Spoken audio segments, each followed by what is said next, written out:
Welcome to Usinde Media. If you're new to this channel, please subscribe. Don't forget to like, comment and share. Here's a new video for today. Enjoy.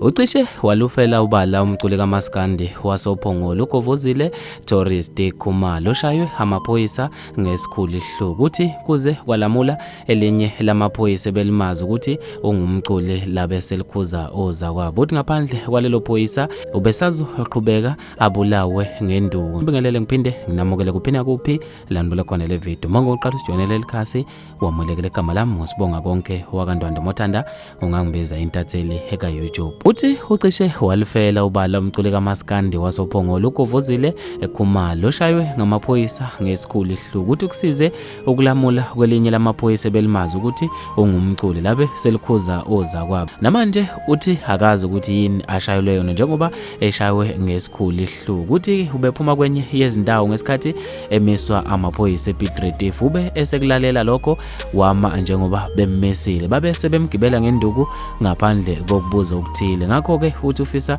kwenzeke ubulungisa njengoba ethukuthele ugane unwabo. Uthi ke usizwe elinye lamaphoyisa belimazi elikwazile ukumcelela ushwele kuzwa kwabo kwayima behlukana naye. Uthi ngaphandle kwalelo phoyisa bebemgibela impela ngenduku behamba naye uthuli. Bafethu mina ngizofisa ukwazi ukuphala kwakho khona lapha kwi-comment section ngalolu daba. Mina nje ngitathela YouTube sengiphuma kanje ngithi angibambe evidweni elandelayo.